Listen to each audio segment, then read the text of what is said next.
कहानी की शुरुआत में हमें सेकंड में लीड चनहाइसी को दिखाया जाता है, जो कि अपने सपने में किसी ब्यूटीफुल सी लड़की को देख रहा था। ये जगह भी बहुत ही ज्यादा अजीब थी।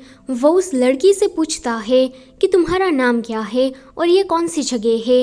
इस पर वो लड़की बस उसे इतना कहती है कि मेरा नाम एलिस है। वो ज्यादा देर तक अपनी सपनों की दुनिया में रह पाता कि अलार्म बजने की वजह से वो उठ जाता है। उसके रूम को देखकर लग रहा था कि उसे म्यूजिक का काफ़ी ज़्यादा शौक है।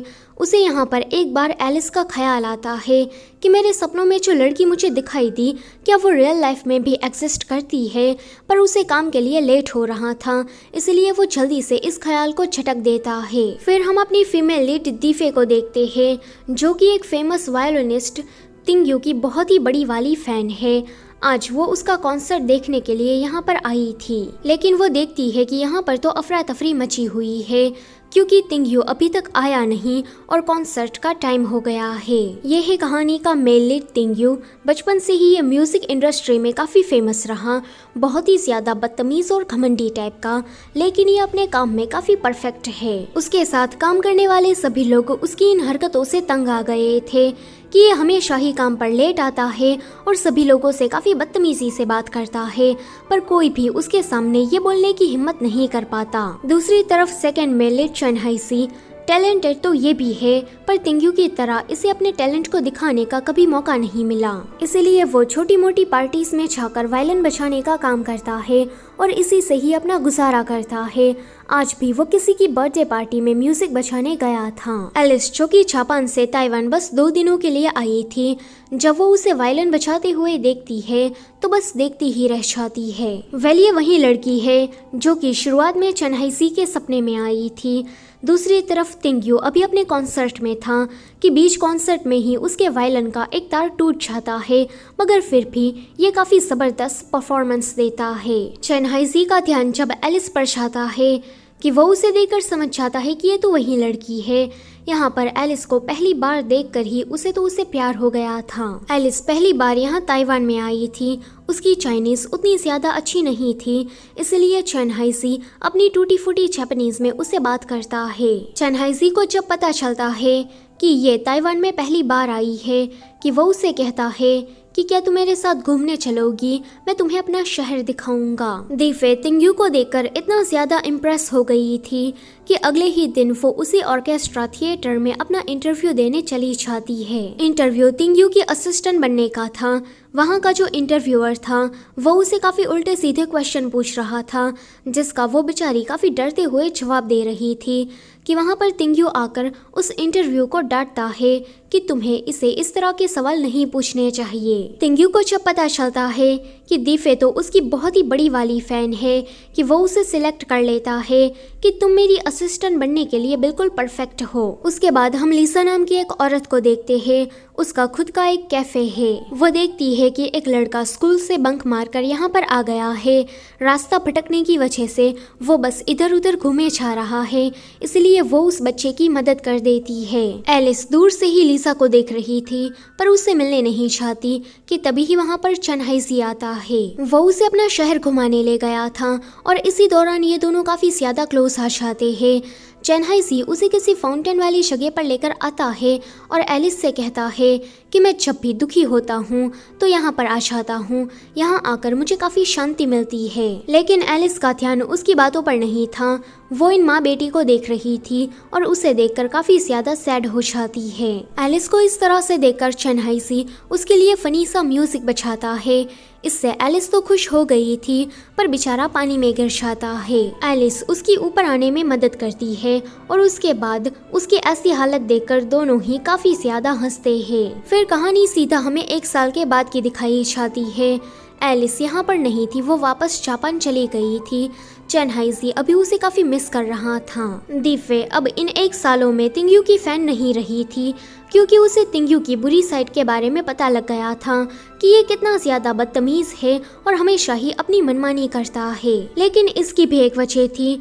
तिंगयू एक फेमस सेलिब्रिटी तो है, पर वो डिप्रेशन का शिकार है। एंजाइटी की वजह से कभी कभी तो वो रात में ढंग से सो भी नहीं पाता।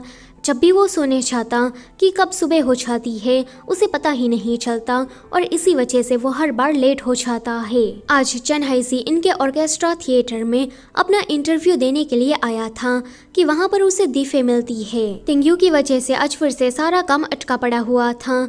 तिंग्यू आज यहाँ पर फिर से नहीं आया था। कॉन्सर्ट जल्दी ही स्टार्ट होने वाला था और ये सभी लोग रिहर्सल के लिए उसका वेट कर रहे थे। उनको इतना ज्यादा परेशानी में देखकर शन हाइसी मदद ऑफर करता है।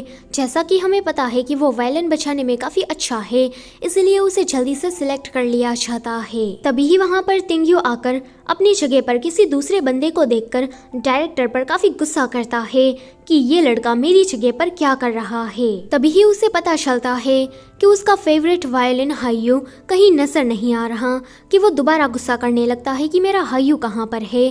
बेचारी दीफे किसी भी तरह से हायू को ढूंढकर उसके पास लेकर आती है, लेकिन ये कहता है कि ये तो मेरा हायू नहीं है, ये तो कोई मामूली सा वायलिन है। क्या वायलिन की अदला बदली तुमने की है?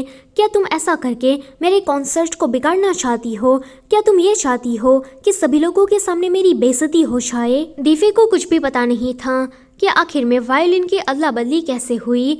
ये दीफे को डांटने के बाद डायरेक्टर को भी नहीं छोड़ता, उसे भी काफ़ी ढेर सारी बातें सुना देता है एंड लास्ट में कहता है कि मेरे हायू को ढूंढ निकालो वरना मैं कॉन्सर्ट में नहीं जाऊंगा। डायरेक्टर बेचारे उसे काफ़ी तंग आ गए थे कि मैं इसका क्या करूं। वो दीफे से कहते हैं कि हायू को तुम लेकर आ रही थी और बीच रास्ते में ही उसकी अदला बदली हुई, तो इसकी रिस्पॉन्सिबिलिटी अब तुम्हें लेनी होगी। ये सुनकर वो बहुत ही ज़्यादा शॉक्ड होकर कहती है कि मैं इसकी रिस्पॉन्सिबिलिटी कैसे ले सकती हूँ। हायू जैसा वायोलिन तो काफ़ी महंगा होता है, मेरे पास इतने पैसे नहीं है कि मैं इसकी भरपाई कर सकूँ। तभी ही उसका ध्यान चन हाइसी के वायोलिन पर जाता है जो कि काफ़ी अच्छा था, इसलिए वो उसे कहती है कि क्या मैं इसे थोड़ी देर के लिए उधार ले सकती हूँ, कि वो मान जाता है कि हाँ क्यों नहीं। वैसे तो तिंग्यू किसी और के वायोलिन को टच भी नहीं करता, पर चन हाइसी का वायलिन कुछ ज़्यादा ही अच्छा था, इसलिए वो उसे आज के कॉन्सर्ट के लिए यूज़ कर लेता है। कॉन्सर्ट खत्म हो जाने के बाद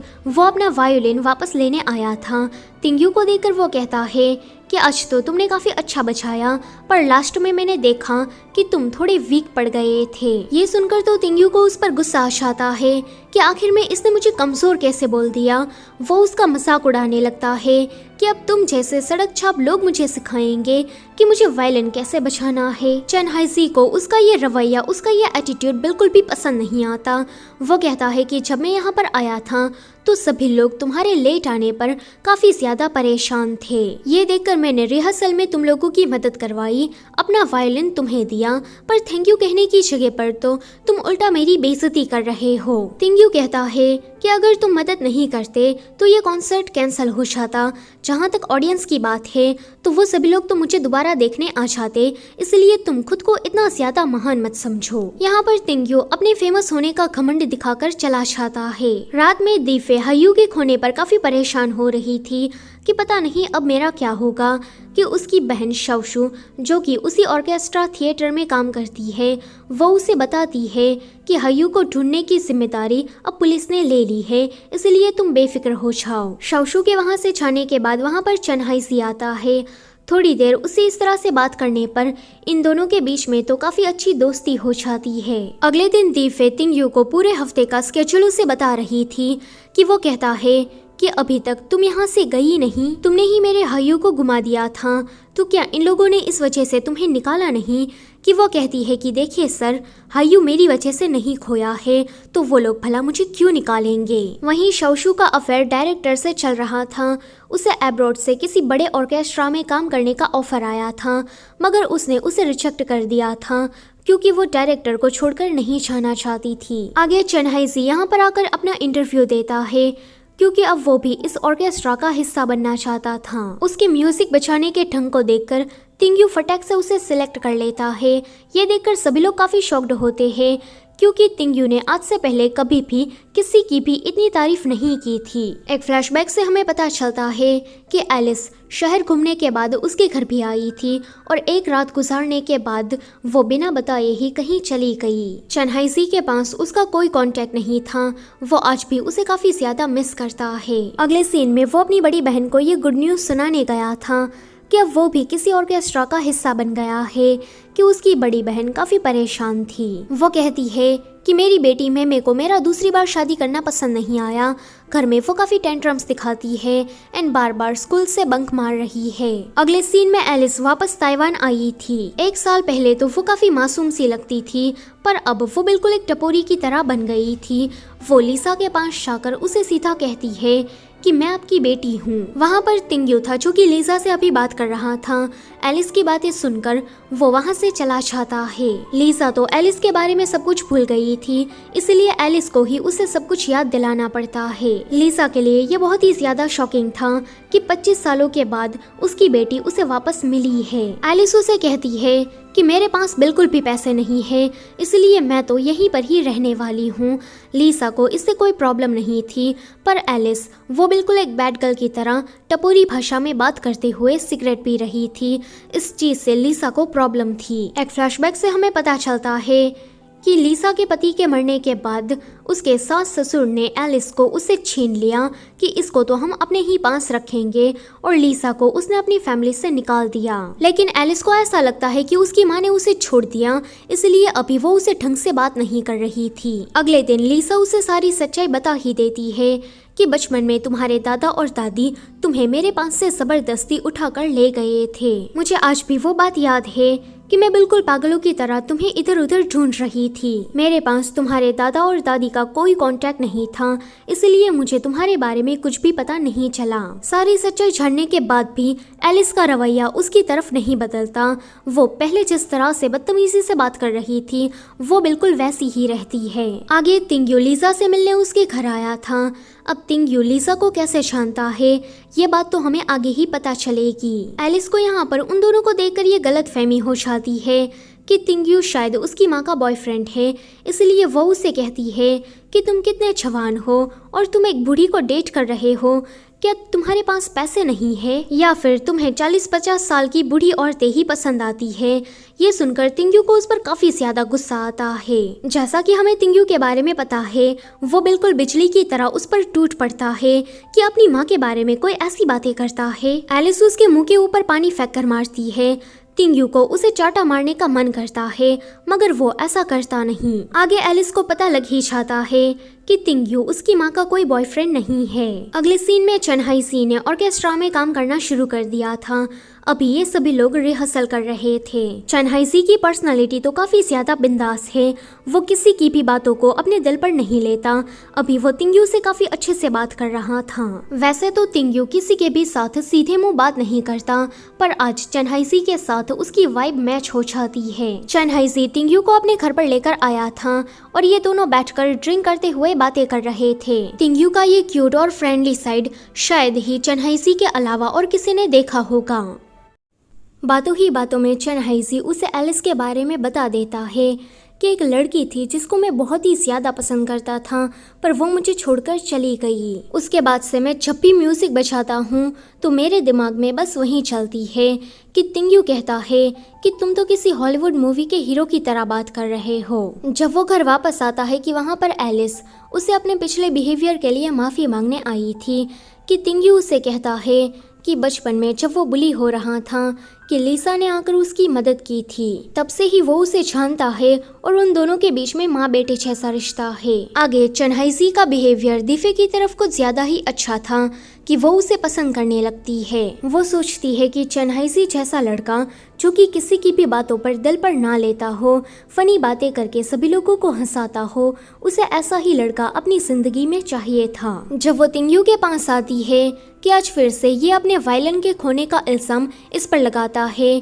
कि तुम एक काम भी ढंग से नहीं करती, इसी वजह से तुमने मेरे हायू को गुमा दिया। पता नहीं मैंने तुम जैसे लोगों को जॉब पर ही क्यों रखा। अब तो दीफे भी शांत नहीं रहती। वो कहती है कि तुम काफी ज्यादा खड़ूस हो, तुम मेरे बॉस हो, इसलिए मैं तुम्हें इतने दिनों से झेल रही हूँ। तुम्हें क्या लगता है कि तुम कुछ भी कह दोगे और मैं चुपचाप सहन कर लूंगी? तुम अपने आप को कुछ ज्यादा ही महान समझते हो, किसी की भी रिस्पेक्ट नहीं करते।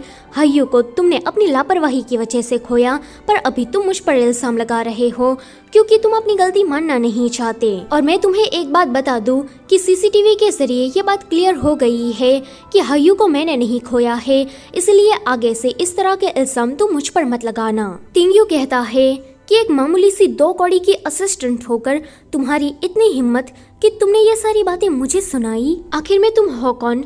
तुम्हें ये अधिकार किसने दिया कि तुम इतनी सारी गलत सलत बातें मुझे कहो? दीफे को उसकी बातें इतनी ज्यादा हर्ट कर जाती है कि बेचारी को तो रोना ही आ जाता है। अगले दिन दीफे का जन्मदिन था तो चनहाइसी तिंग्यू को जबरदस्ती उसकी पार्टी में लेकर आता है। चनहाइसी जानता था कि ये दीफे से माफी तो नहीं मांगेगा, पर पार्टी में आना ही दीफे के लिए बहुत बड़ी बात होगी। और जैसा कि चनहाइसी ने सोचा था, दीफे तिंग्यू को यहाँ पर आता देखकर सचमुच में खुश हो जाती है। केक कटिंग के बाद सभी लोगों ने काफी ड्रिंक कर ली थी और ये मजनू भाई साहब फिर से एलिस के बारे में गाथा सुना रहे थे। सभी लोगों को चनहाइसी के लिए काफी दुख होता है कि इसको तो इसकी गर्लफ्रेंड ने छोड़ दिया। पार्टी खत्म हो जाने के बाद तिंग्यू और दीफे उसे लेकर जा रहे थे कि चनहाइसी कहता है कि एलिस ने मुझे अपने बारे में ज्यादा कुछ बताया ही नहीं। वो कहाँ पर रहती है, उसका कांटेक्ट नंबर, उसके कितने दोस्त हैं, मुझे कुछ भी नहीं पता है। कि तिंग्यू कहता है कि ये लड़की तो काफी ज्यादा चालाक निकली। देखो तुम इसे वन नाइट स्टैंड समझकर भूल जाओ, उस लड़की को तो तुम याद भी नहीं होगे और तुम यहाँ पर हो कि उसकी यादों में इस तरह की उल्टी सीधी हरकतें कर रहे हो। कि ये बिल्कुल पागल देवदास की तरह कहता है कि मैं उसे भूल नहीं सकता, वो मेरे लिए बहुत ही ज्यादा स्पेशल थी, तुम कुछ भी नहीं समझोगे। दीफे को चनहाइसी का एलिस को इस तरह से प्यार करना काफी पसंद आता है।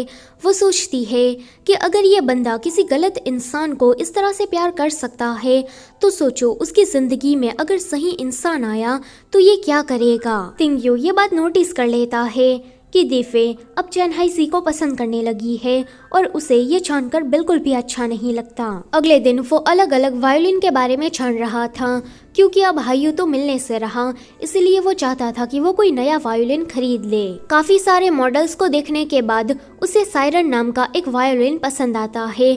शाओशू कहती है कि सायरन को 19वीं सदी में बनाया गया था, पर अभी ये किसी जापानीज व्यापारी के पास है। उस व्यापारी ने शर्त रखी है कि अगर वायोलिनिस्ट में इतना दम होगा कि वो सायरन को हैंडल कर पाए तो वो सायरन को उसे फ्री में दे देगा। फिर वो कहती है कि सायरन के ऊपर ये कर्ज है, आज तक जितने भी वायोलिनिस्ट ने सायरन को बचाया है उसकी 35 साल पहले ही मौत हो गई। तिंग्यू कहता है कि जो भी हो, मुझे ये वायोलिन काफी पसंद आ गया है, इसलिए मुझे यही चाहिए। वहीं पर एलिस, जो कि पहले टपोरी जैसी बनकर आई थी, अब फिर से वो नॉर्मल हो जाती है।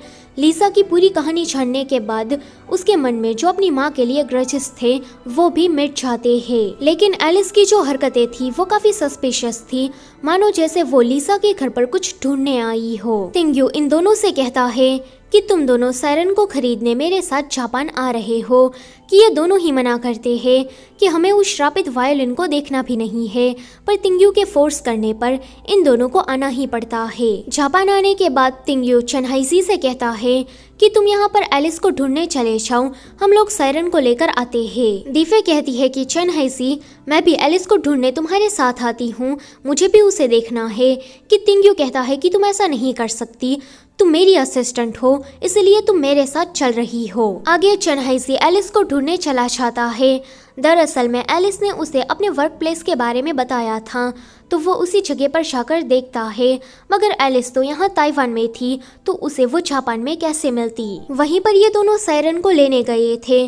तिंग्यू जब सायरन को देखता है तो बस देखता ही रह जाता है। अब उसे व्यापारी के सामने सायरन को बचा कर दिखाना था, तो इसके लिए वो सबसे मुश्किल धुन को चूज करता है। व्यापारी को उसमें वो बात नजर नहीं आती, इसलिए कहते हैं कि तुमने तो अपनी जिंदगी में कभी प्यार जैसी फीलिंग्स को महसूस ही नहीं किया और तुम अपने आप को म्यूजिक आर्टिस्ट कहते हो। माफ करना सायरन, तुम जैसे लोगों के लिए नहीं बना है, कृपया करके यहाँ से चले जाओ। तिंग्यू तो सदमे में चला जाता है कि व्यापारी ने उसे बस इसलिए मना कर दिया क्योंकि उसको कभी किसी से प्यार नहीं हुआ। वो कहता है कि सायरन को बचाने के लिए मैंने अपना 100% दिया था, फिर भी उस व्यापारी को ये चीज नजर क्यों नहीं आई। उसे इतना ज्यादा सैड देखकर दीफे उसका मन हल्का करने के लिए कहती है कि अच्छा ही हुआ कि तुम्हें वो श्रापित वायोलिन नहीं मिला, अगर तुम 35 साल की उम्र में ही मर जाते तो क्या होता।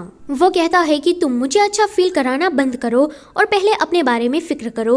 अगर चन हाइसी को एलिस मिल गई तो तुम्हारा पत्ता तो कट हो जाएगा। वो कहती है कि देखो तुम कुछ गलत समझ रहे हो, चन हाइसी को मैं पसंद नहीं करती, वो बस मेरा एक अच्छा दोस्त है। कि वो कहता है कि अब मान भी जाओ। रात में ये तीनों होटल वापस आ गए थे जहाँ पर चन हाइसी को एलिस नहीं मिली थी, पर पैर फिसलने की वजह से अभी वो थोड़ा लंगड़ा कर चल रहा था। दीफे कहती है कि तुम्हें एलिस नहीं मिली और इसको सायरन नहीं मिला। तिंग्यू के वहाँ से जाने के बाद वो डिटेल में सब कुछ बताने लगती है कि व्यापारी के घर जाने पर क्या क्या हुआ। कि वो कहता है कि पक्का बात इसके ईगो पर आ गई होगी, इसलिए इसका मूड इतना ज्यादा खराब है और वो व्यापारी इतने बड़े आर्टिस्ट को मना कैसे कर सकता है। कि वो कहती है कि तुम्हारा पैर ठीक नहीं है तो कल एलिस को ढूंढने मैं जाऊंगी। तुम मेरे अच्छे दोस्त हो तो मैं तुम्हारी इतनी मदद तो कर ही सकती हूँ। अगले दिन वो तिंग्यू के साथ मिलकर एलिस को इधर उधर ढूंढ रही थी, मगर उसे एलिस के बारे में कुछ भी पता नहीं चलता। अभी ये दोनों किसी ब्यूटीफुल सी जगह पर खड़े थे कि तिंग्यू उसे कहता है कि एक तो तुम चन हाइसी को पसंद करती हो और अभी एलिस को ढूंढने का नाटक कर रही हो। तुम्हें तो ये सोचना चाहिए कि चन हाइसी को एलिस कभी भी ना मिले ताकि तुम्हारा चांस लग सके। कि वो कहती है कि देखो तुम सच में गलत समझ रहे हो। पर फिर वो कहती है कि ठीक है, मैं ये बात मानती हूँ कि मैं चन हाइसी को पसंद करती हूँ, पर मैं उसे खुश देखना चाहती हूँ, इसलिए मैं एलिस को ढूंढ रही हूँ। कि ये सुनकर तिंग्यू को गुस्सा आता है और वो उसे फोर्सफुली किस करने लगता है। वो उसे दूर धक्का देने की काफी कोशिश कर रही थी, पर इसका कोई फायदा नहीं होता। फिर वो कहता है कि तुम्हें मजा आया ना, देखो तुम अपने आप को महान मत समझने लगना, ऐसा मैंने इसीलिए किया क्योंकि मैं थोड़ी देर के लिए प्यार की फीलिंग्स को महसूस करना चाहता था ताकि मैं सायरन को खरीद सकूं। दीफे को उसका ऐसा करना बिल्कुल भी पसंद नहीं आया था। ऊपर से उसकी ये कड़वी बातें, वो गुस्सा होकर वहां से कार लेकर वापस होटल आ जाती है। तो वहीं तिंग्यू सायरन को खरीदने गया था। व्यापारी को इस बार तिंग्यू के अंदर वो बात नजर आती है, इसलिए वो सायरन को उसे दे देता है। सायरन के मिलने के बाद ये लोग वापस ताइवान आ रहे थे। चन हाइसी देखता है कि ये दोनों एक दूसरे से बात नहीं कर रहे हैं, इसलिए वो इसका रीजन दीफे से पूछता है, मगर वो उसे कुछ भी नहीं बताती। वापस घर आने के बाद तिंग्यू एक बार सायरन को बचाकर देखना चाहता था, मगर वो ऐसा कर नहीं पाता। आगे वो लीसा से मिलने के लिए उसके कैफे में आया था। एलिस ने यहीं पर ही काम करना शुरू कर दिया था। तिंग्यू देखता है कि ये लड़की पहले से काफी शांत लग रही है और बदतमीजी से भी बात नहीं कर रही। तिंग्यू उसे बताता है कि मेरी माँ एक फेमस म्यूजिक आर्टिस्ट थी, वो चाहती थी कि मैं भी उन्हीं की ही तरह बनूं, इसलिए बचपन में उसने मुझ पर फोर्स किया कि मैं वायलिन सीखूं, जबकि मैं ये नहीं करना चाहता था। मैं तो बस इतना चाहता था कि बाकी बच्चों की तरह मेरी माँ मेरा ध्यान रखे, मगर अपने बिजी स्केड्यूल की वजह से उसने ऐसा कभी नहीं किया। उसका अटेंशन पाने के लिए मैं दिन रात चक्कर वायलिन की प्रैक्टिस करता रहा और इसी चक्कर में मुझे इंसोमिया यानी कि रात में ना सोने की बीमारी हो गई। एक दिन इसी तरह से मैं प्रैक्टिस करके घर वापस आ रहा था कि गली के कुछ गुंडे मेरे पीछे पड़ गए। वो लोग मुझे मार रहे थे कि लीसा ने आकर मेरी मदद की और उसी दिन से लीसा मेरे लिए मेरी माँ जैसी है। एलिस को उसकी ये कहानी सुनकर थोड़ी जलन होती है कि वो मेरी माँ है, मगर फिर भी वो मुझसे ज्यादा तुम्हें पसंद करती है। आगे दीफे तिंग्यू को मिलने के लिए बुलाती है। वो उसे कहती है कि उस किस की वजह से मैं काफी दिनों से परेशान हूँ, तुम मुझसे माफी मांगो, वो मेरा फर्स्ट किस था और तुमने उसे ऐसे ही बर्बाद कर दिया। ये सुनकर तिंग्यू थोड़ा शॉक्ड होता है कि ये उसका फर्स्ट किस था। वो उससे पूछता है कि क्या किस करने के दौरान तुमने मेरे लिए कुछ फील किया था। इस पर वो कहती है कि नहीं, मैं तो चन हाइसी को पसंद करती हूँ, तो मैं तुम्हारे लिए कुछ क्यों फील करूँगी। उसका ये जवाब तिंग्यू को थोड़ा निराश कर देता है और वो जबरदस्ती किस करने के लिए उसे माफी मांग लेता है। वहीं पर एलिस लीसा से छुपते छुपाते अपने फियोंसे से मिलने चाहती है। उसकी शादी एलिस के दादा और दादी ने तय कर दी थी। एलिस को इस लड़के में बिल्कुल भी इंटरेस्ट नहीं था। ये लड़का उसे कहता है कि चन हाइसी तुम्हें ढूंढते हुए वहाँ पर आया था और उसने तुम्हें काफी सारे लव लेटर भी लिखे हैं। मैंने लीसा के घर पर तुम्हें एक मिशन के लिए भेजा है, जल्दी से उस मिशन को पूरा करके वापस छापा ना जाओ, वरना मैं उस चन हाइसी को जिंदा नहीं छोड़ूंगा। आगे डायरेक्टर शौशु के साथ किसी बिजनेस ट्रिप पर जाने वाले थे, तो जाने से पहले वो दीफे से कहते हैं कि तिंग्यू आजकल किसी नए गाने पर काम कर रहा है, तो तुम उसके घर जाकर उसकी मदद करो। जब दीफे तिंग्यू के घर पर जाती है तो वहाँ पर बहुत सारा सामान बिखरा पड़ा हुआ था। वो उससे कहता है कि क्या तुम्हें कॉफ़ी पीनी है? वो कहती है कि हाँ। तिंग्यू कहता है जाकर खुद ही बना लो। अगले सीन में दीफे वहाँ पड़े वायोलिन को काफ़ी एक्साइटेड होकर देख रही थी कि वो उसके काफ़ी ज़्यादा क्लोज आकर उसे वायोलिन बजाना सिखाने लगता है, पर फिर भी दीफे काफ़ी बेसुरा बजाती है कि वो कहता है कि देखो अब तुम मुझे डिस्टर्ब कर रही हो। इतने बड़े आर्टिस्ट की असिस्टेंट होकर तुम्हें एक वायोलिन बजाना नहीं आता, चलो यहाँ से निकलो, मुझे अपने नए गाने पर काम करना है। तो वहीं हम डायरेक्टर को देखते हैं, उसकी एक वाइफ है मगर फिर भी वो शाओशू के साथ एक्स्ट्रा मैरिटल अफेयर में है। और जहाँ तक शाओशू की बात है तो उसे भी पता है कि डायरेक्टर की शादी हो गई है, मगर फिर भी वो उसके साथ रिलेशन में है। आगे तिंग्यू को पता चलता है कि दीफे की आवाज़ काफ़ी ज़्यादा अच्छी है, अगर वो अपने ऊपर थोड़ी और मेहनत करे तो वो एक अच्छी सिंगर बन सकती है। लेकिन दीफे खुद ये बात नहीं जानती थी, इसलिए वो सोचता है कि मैं इस चीज़ में उसकी मदद करूँगा। शाओशू जो कि डायरेक्टर के साथ बिजनेस ट्रिप पर गई थी, अब वो वापस आ गई थी। वो देखती है कि चाइना की किसी मैगजीन में उन दोनों के अफेयर की फ़ोटो छपी हुई है और उसमें ये लिखा था कि किसी बड़े ऑर्केस्ट्रा के डायरेक्टर का अफेयर अपनी ही असिस्टेंट के साथ चल रहा है। दीफे ये देखकर उसे कहती है कि मैंने तुमसे कहा था ना कि तुम इस बूढ़े डायरेक्टर से ब्रेकअप कर लो, फिर तुमने क्यों नहीं किया? अगर डैड को पता चला तो वो तुम्हें छोड़ेंगे नहीं।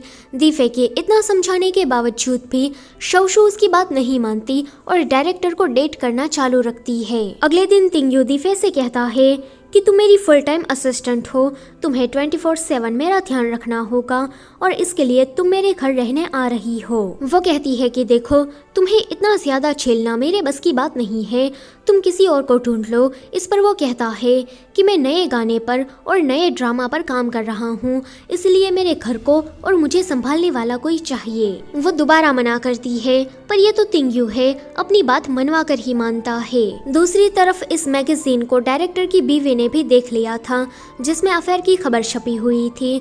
दरअसल में इस बेचारी को पहले से ही पता था कि डायरेक्टर का अफेयर शाओशू के साथ चल रहा है, मगर फिर भी वो अनजान बनने का नाटक करती रही ताकि उन दोनों का रिश्ता बचा रहे। अभी वो बहुत ही ज्यादा अच्छे से तैयार हुई थी ये सोचकर कि डायरेक्टर उसे इस नए अवतार में देखकर उसे पसंद करने लगेंगे, पर डायरेक्टर कहते हैं कि मुझे तुमसे डिवोर्स चाहिए। मैं जानता हूँ कि तुम्हें पता है कि मेरा अफेयर शाओशू के साथ चल रहा है, चलो अब और ज़्यादा नाटक नहीं करते और शांति से अलग हो जाते हैं। पर फिर भी ये कहती है कि मैं तुम्हें माफ़ करने को तैयार हूँ, प्लीज़ तुम उसे छोड़कर मेरे पास वापस आ जाओ। लेकिन डायरेक्टर ने तो अपना मन बना लिया था। वो कहते हैं कि मुझे बस शाओशू ही पसंद है। ये सुनकर वो उसे ज़्यादा फोर्स नहीं करती एंड डिवोर्स के लिए मान जाती है। वहीं दीफे के फादर के भी हाथों वो मैगजीन लग जाती है, जिससे उसे शाओशू और डायरेक्टर के अफेयर के बारे में पता लग जाता है। शाओशू जब घर वापस आती है कि फादर उसकी डांट लगाते हैं कि क्या तुम किसी मैरिड आदमी के साथ चक्कर चला रही हो, और क्या इसी बुढ़े की वजह से तुमने अब्रॉड से आए हुए इतने बड़े ऑफर को ठुकराया? तुम जानती भी हो क्या कि तुमने किसी के हंसते खेलते परिवार को उछाड़ा है? सोचो उसकी बीवी पर क्या बीत रही होगी कि वो कहती है कि डायरेक्टर ने मुझसे वादा किया है कि वो अपनी बीवी से डिवोर्स लेकर मेरे पास आएंगे। ये सुनकर फादर को और भी ज्यादा गुस्सा आता है। वो उसे समझाते हैं कि वो बूढ़ा डायरेक्टर मेरी उम्र का है, क्या पता कल को टपक भी जाए, फिर तुम्हारा क्या होगा। लेकिन शाओशू तो जिद पर अड़ी थी। वो कहती है कि मैं उसे पसंद करती हूँ, वो मुझे पसंद करते हैं और हम दोनों एक दूसरे के साथ शादी करना चाहते हैं, तो इसमें आपको क्या प्रॉब्लम है? फादर कहते हैं कि ऐसा कह के तुमने मेरी बेटी होने का हक खो दिया है, तुम मेरे घर से निकल जाओ, इस घर में तुम्हारी कोई जगह नहीं। ये सुनकर शाओशू डायरेक्टर के साथ रहने के लिए चली जाती है। आगे दीफे तिंग्यू के घर पर रहने आ जाती है, उसकी फुल टाइम असिस्टेंट बनकर, जहाँ पर वो उसके पास से सिंगिंग की प्रैक्टिस करवाता है। पहले तो दीफे को ये आता नहीं था, मगर जैसे जैसे दिन बीतते हैं तो उसकी सिंगिंग में पकड़ मजबूत होने लगती है। दूसरी तरफ हम एलिस को देखते हैं। वो चन्हाईजी को आज भी मिस करती थी, मगर अपने फियोंसे की डर की वजह से वो उसे कभी मिलने नहीं चाहती थी। आगे तिंग्यू लीसा से मिलने उसके घर आया था, जहाँ पर उसका सामना आज फिर से एलिस से हो जाता है। एलिस जब उसे उसके बचपन के बारे में सवाल पूछती है कि तिंग्यू बताता है कि मेरी माँ चाहती थी कि मैं उन्हीं की ही तरह एक बहुत ही बड़ा सेलिब्रिटी बनूं, पर मैं ऐसा कुछ नहीं चाहता था। इसलिए मैंने उसे साफ साफ ये कह दिया कि मैं वायोलिन नहीं सीखना चाहता और ना ही आपकी तरह कोई सेलिब्रिटी बनना चाहता हूँ।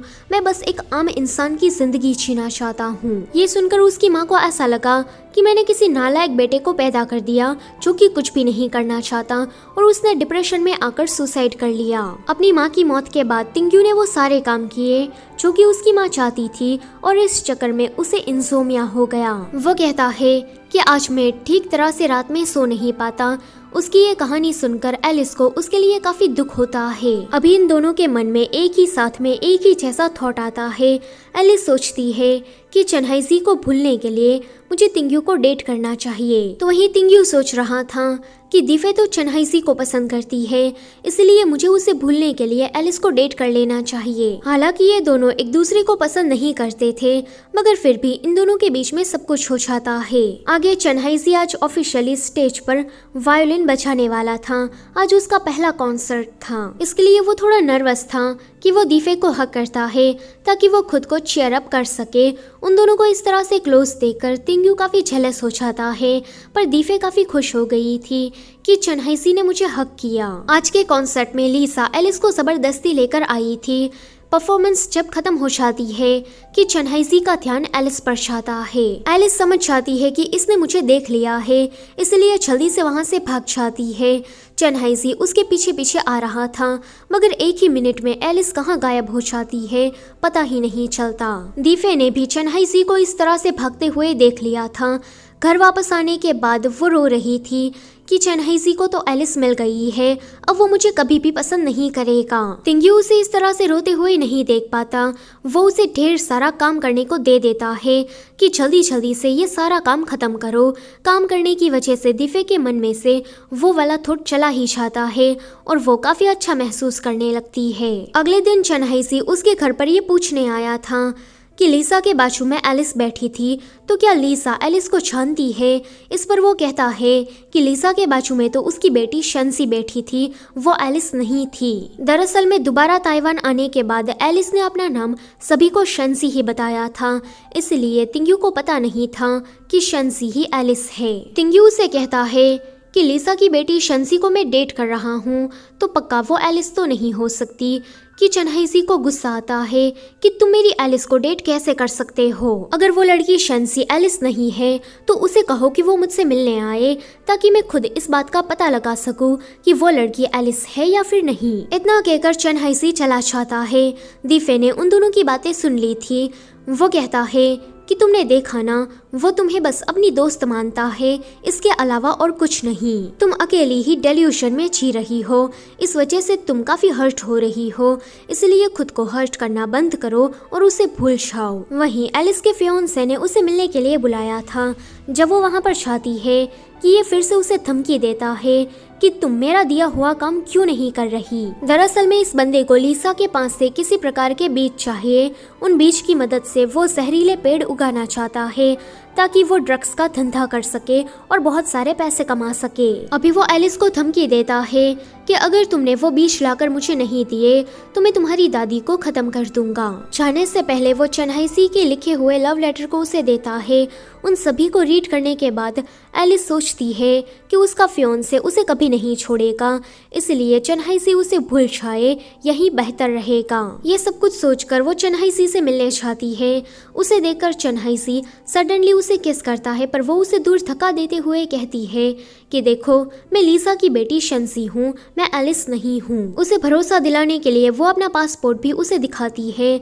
दरअसल में एलिस ने अपने सभी डॉक्यूमेंट पर शंसी नाम लिखवा दिया था। वो कहती है कि मैं एलिस तो नहीं हूँ, पर अगर मैं एलिस होती तो मैं यही चाहती कि तुम मूव ऑन कर जाओ। चन्हाइजी जानता था कि यही लड़की एलिस है, पर उसकी बातें सुनकर वो समझ गया था कि एलिस नहीं चाहती कि अब वो उसे ज्यादा याद करे, इसलिए वो उसे जाने देता है। आगे एलिस तिंग्यू से ब्रेकअप कर लेती है ये कहकर कि मैं वापस जापान जाने वाली हूँ, तो हम लोग अब से कभी नहीं मिलेंगे। लेकिन असली रीजन ये नहीं था।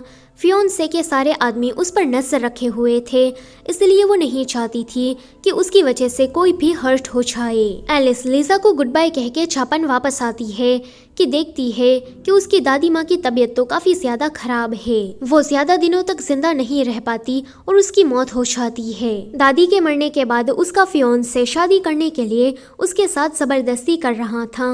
वो कहता है कि दादा तो पहले ही चल बसे, अब दादी भी नहीं रही, तो मैं ही हूँ जो कि तुम्हें संभाल सकता हूँ, इसलिए तुम मेरे साथ शादी कर लो। एलिस उसके साथ शादी नहीं करना चाहती थी, इसलिए कहती है कि मैं लीसा के पास वापस ताइवान जा रही हूँ, मैं अपने मिशन को पूरा करके ही वापस आऊंगी। ये सुनकर फियोंसे तो और भी ज्यादा खुश हो जाता है कि चलो ये तो और भी ज्यादा अच्छा हो जाएगा। वहीं तिंग्यू को एलिस पर शक हो गया था कि चनहाइजी जिस लड़की को पसंद करता है कहीं वो शेंसी तो नहीं। वो अपने किसी जासूस दोस्त को उसका बैकग्राउंड चेक करने को दे देता है। कुछ दिनों के बाद उसके जासूस दोस्त ने एलिस के बारे में सारी इन्फॉर्मेशन इकट्ठा करके तिंग्यू को दी थी। तिंग्यू एलिस के बारे में जानकर काफी ज्यादा शॉक्ड होता है कि यही चनहाइजी वाली एलिस है और इसका तो एक फियोंसे भी है। तिंग्यू सारी सच्चाई जानने के बाद अभी के लिए कोई रिएक्ट नहीं करता, क्योंकि अगले ही दिन दीफे का म्यूजिक कंपटीशन था। दीफे ने किसी टैलेंट शो में हिस्सा लिया था, अगर वो इसे जीत जाती है तो वो बहुत ही बड़ी सिंगर बन जाएगी। इस कंपटीशन में काफी सारे लोगों ने हिस्सा लिया था। दीफे की बारी जब आती है कि वो शुरुआत में तो काफी अच्छे से ही गा रही थी, जैसा कि तिंग्यू ने उसे सिखाया था, लेकिन जैसे ही वो चनहाइजी को ऑडियंस में देखती है कि उसे याद आ जाता है कि ये तो बस एलिस को ही पसंद करता है, मुझे पसंद नहीं करता, बस फिर उसकी आंखों में आंसू आ जाते हैं और वो गाने को बिगाड़ देती है। मगर यहाँ मजेदार बात तो ये थी कि इतना सब कुछ होने के बावजूद भी दीफे को अगले राउंड के लिए सिलेक्ट कर लिया जाता है। कंपटीशन खत्म हो जाने के बाद तिंग्यू ने एलिस और चनहाइजी को मिलने के लिए बुलाया था, जहां पर तिंग्यू उसे सारे सबूतों को दिखाते हुए कहता है कि तुम्हारा जापान में एक फियोंसे है, मगर फिर भी तुम मेरे और चनहाइजी के साथ रिलेशन में आई। सारे एविडेंस को देखकर वो मान लेती है कि हाँ भाई मैं ही एलिस हूँ। ये सुनकर चनहाइजी तो काफी खुश हो जाता है। वो कहता है कि मुझे तो पता ही था कि तुम ही मेरी एलिस हो। ये सुनकर एलिस कहती है कि मैं देख रही हूँ कि तुम कब से मेरे पीछे पड़े हो, मैं तुम्हें पसंद नहीं करती और तुम उस बात को वन नाइट स्टैंड समझकर भूल जाओ और आगे से तुम मुझे कोई लव लेटर भी मत लिखना, मुझे ये सब कुछ इरिटेट करता है। चनहाइजी उसका ये रिजेक्शन सुनकर वहाँ से काफी दुखी होकर चला जाता है। तिंग्यू उससे पूछता है कि अगर तुम्हारा एक फियोंसे था तो तुम हम दोनों को डेट क्यों कर रही थी। वो सोचती है कि वो आज भी चनहाइजी को काफी पसंद करती है और उसे भूलने के लिए ही वो तिंग्यू के साथ रिलेशन में आई थी, मगर वो उसे भूल नहीं पाई। एलिस तिंग्यू को ये बात बताना चाहती थी मगर बता नहीं पाती। फिर कहानी हमें कुछ दिनों के बाद की दिखाई जाती है, जहाँ पर म्यूजिक कंपटीशन का आज फिनाले था और दीफे उसमें फर्स्ट प्लेस पर आती है। इस चीज से दीफे काफी खुश हो गई थी और इन सभी लोगों ने दीफे के जीतने पर एक बहुत ही बड़ी पार्टी रखी थी। इस पार्टी के दौरान दीफे को पता चलता है कि इस कंपटीशन को तो कोई और जीतने वाला था, पर तिंग्यू ने अपने पैसे देकर नकली वोट को खरीदा, तब जाके दीफे इस कंपटीशन को जीत पाई। ये जानकर दीफे को बिल्कुल भी अच्छा नहीं लगता। वो तिंग्यू के पास जाकर जब उसे ये बात पूछती है कि वो कहता है कि हाँ ये बात सच है, तुम जीती नहीं हो, तुम्हें जितवाया गया है। दीफे कहती है कि ये तो काफी ज्यादा गलत है, मैं उस ट्रॉफी को डिजर्व नहीं करती, मैं अभी टीवी चैनल वालों के पास जाकर उनको ये सारा सच बताती हूँ। तिंग्यू कहता है कि पागल हो क्या, तुम क्या सभी का करियर बर्बाद करना चाहती हो, ये सब कुछ मैंने तुम्हारे लिए किया है क्योंकि मैं तुमसे काफी ज्यादा प्यार करता हूँ। वो सारे गाने मैंने तुम्हारे लिए स्पेशली लिखे ताकि तुम उसे गा सको और मैं तुम्हारे साथ म्यूजिक बजा सकूं। दीफे कहती है कि पर तुम भला इतने बड़े आर्टिस्ट होकर मुझ जैसी मामूली लड़की को क्यों पसंद करोगे।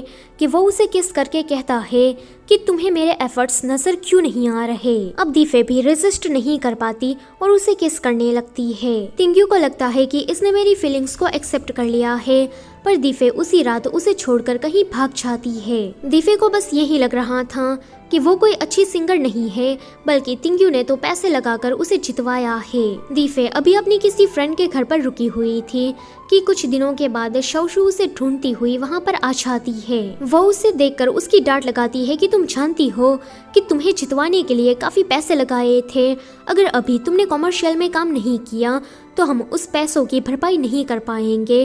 तुम अपना बचपना छोड़ो और रियलिटी को एक्सेप्ट करो। जो होना था सो हो गया, अब तुम्हें सिर्फ अपने काम पर ध्यान देना है कि वो उसकी बात को समझ जाती है। जब लिसा को एलिस के फियांसे के बारे में पता चलता है कि वो उसे मिलने आती है और कहती है कि मेरे पति मरने से पहले जो बीज छोड़कर गए थे वो तुम्हें चाहिए तो वो मैं तुम्हें दे दूंगी, बस तुम मेरी बेटी का पीछा करना छोड़ दो। इस चीज के लिए ये बंदा मान जाता है। आगे तिंग्यू और दीफे दोनों काफी दिनों के बाद मिल रहे थे तो सिचुएशन अभी काफी ऑकवर्ड सी थी। पहले तो दोनों में से कोई बात नहीं कर रहा था कि तिंग्यू अपने बचपन की बातें बताते हुए उससे कहता है कि मुझे इंसोमिया था पर तुम्हारे आने के बाद मेरी ये बीमारी धीरे धीरे करके ठीक होने लगी। वो उसे दोबारा रिलेशन में आने के लिए पूछता है कि वो मान जाती है। फिर से कहानी हमें कुछ दिनों के बाद की दिखाई जाती है जहाँ पर डायरेक्टर शौशु को लेकर कहीं अब्रॉड भाग गया था। तिंग्यू को पता चलता है कि ऑर्केस्ट्रा में तो डायरेक्टर ने पैसों को लेकर काफी घोटाले किए हैं। शुरुआत में तिंग्यू का जो फेवरेट वायोलिन हायू था दरअसल में वो खोया नहीं था बल्कि डायरेक्टर ने उसे चुराकर काफी महंगे दामों में बेच दिया था और ऐसा उसने बाकी सारे इंस्ट्रूमेंट के साथ भी किया। इन्वेस्टमेंट फंड में भी उसने काफी सारे घोटाले किए और आखिर में ये बहुत सारे पैसे लेकर विदेश में भाग गया। अभी काफी सारे कर्जदार तिंग्यू के पास से पैसे मांग रहे थे कि वो डायरेक्टर तो चला गया, अब हमें हमारे पैसे तुम्हारे पास से चाहिए। उन सभी की उधारी चुकाने के लिए तिंग्यू सायरन को बेच देता है और ऑर्केस्ट्रा को डिसबैंड कर देता है। उस वाहियात डायरेक्टर की वजह से इस ऑर्केस्ट्रा में जितने भी म्यूजिक आर्टिस्ट काम कर रहे थे अब वो सभी बेरोजगार हो जाते हैं। दीफे को जब इन सभी के बारे में पता चलता है कि वो तिंग्यू के पास आती है पर तिंग्यू उसे ब्रेकअप करने को कहता है कि अब तो मैं कुछ भी नहीं रहा, इसलिए तुम मेरे पास क्यों आओगी। दीफे उसे समझाती है कि थोड़ा टाइम जाने दो, सब कुछ ठीक हो जाएगा, तुम इतने बड़े आर्टिस्ट हो तो तुम इस तरह से हार नहीं मान सकते।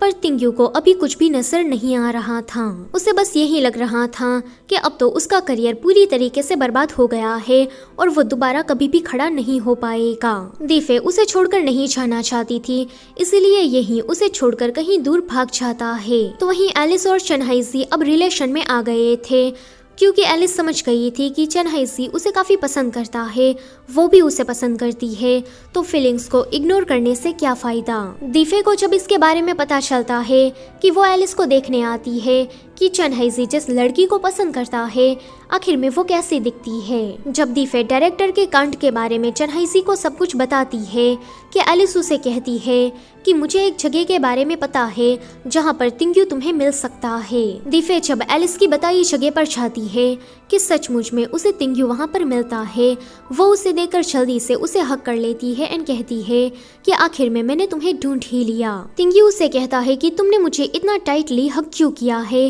क्या तुम्हें ये डर लग रहा है कि मैं तुम्हें फिर से छोड़कर चला जाऊंगा। आगे दीफे उसके साथ उसके उसी घर में रहती है। तिंग्यू ने तो अपने करियर को लेकर सारी उम्मीदें खो दी थी कि अब मेरा कुछ हो भी सकता है। उसकी ऐसी हालत देखकर दीफे उसके मन में दोबारा उम्मीद जगाती है। आगे तिंग्यू ने उसके लिए काफी सारे गाने लिखे थे, उन गानों को देते हुए वो कहता है कि तुम वापस जाओ, तुम्हारे लिए तुम्हारा करियर इम्पोर्टेंट होना चाहिए। वो उसे पूछती है कि क्या तुम वापस नहीं आ रहे, इस पर वो कहता है कि मैं वापस जरूर आऊंगा पर मुझे अभी थोड़ा टाइम चाहिए। फिर 1 साल ऐसे ही बीत गया था। शौशु अपने फादर के पास रोती हुई आती है। वो कहती है कि डायरेक्टर को पुलिस ने पकड़ लिया, वो नहीं चाहते थे कि मैं भी उसके साथ इन पुलिस के चक्करों में पड़ूं, इसलिए उसने मुझे वापस भेज दिया। डैड देखते हैं कि ये तो प्रेग्नेंट है, इसलिए उसे ज्यादा डांटते नहीं एंड वापस से उसे एक्सेप्ट कर लेते हैं। अभी शौशु काफी ज्यादा रो रही थी और उसे अपनी सारी गलतियों का पछतावा हो रहा था कि फादर उसे शांत कराते हैं कि तुम रोना बंद करो, आगे सब कुछ ठीक होगा। तो दूसरी तरफ लिसा ने उन सारे बीज को डिस्ट्रॉय कर दिया था क्योंकि वो नहीं चाहती थी कि उन बीज की मदद से कोई भी इलीगल काम हो। ये जानकर उस फियांसे को इतना गुस्सा आता है कि वो लिसा को बिल्डिंग से धक्का देकर उसे मार डालता है। बीज ना मिलने पर फियांसे वापस जापान चला गया था। अब वो एलिस को भी ज्यादा परेशान नहीं कर रहा था। एलिस जो कि लिसा के मरने के बाद अब काफी अकेली पड़ गई थी कि चनहाइसी उसे भरोसा दिलाता है कि अब मैं उसकी जगह पर तुम्हारा ध्यान रखूंगा। फिर से कहानी हमें कुछ महीनों के बाद की दिखाई जाती है, जहाँ पर दीफे अब किसी और ऑर्केस्ट्रा थिएटर में सिंगिंग का काम करने लगी थी। अभी वो अपने अगले शो के लिए प्रैक्टिस कर रही थी कि वहाँ पर तिंग्यू एज अ पियानिस्ट आता है। उसे देखकर वो काफी ज्यादा खुश हो जाती है। तिंग्यू ने जैसा सोचा था कि वो गाना गाएगी और मैं म्यूजिक बजाऊंगा, तो ऐसा ही एक कहानी के लास्ट में हमें सीन दिखाया जाता है। और इसी के साथ ये कहानी यहीं पर ही खत्म होती है। वीडियो पसंद आई है तो उसे लाइक करना और चैनल पर नए हो तो उसे सब्सक्राइब भी करते जाना। Thank you for watching.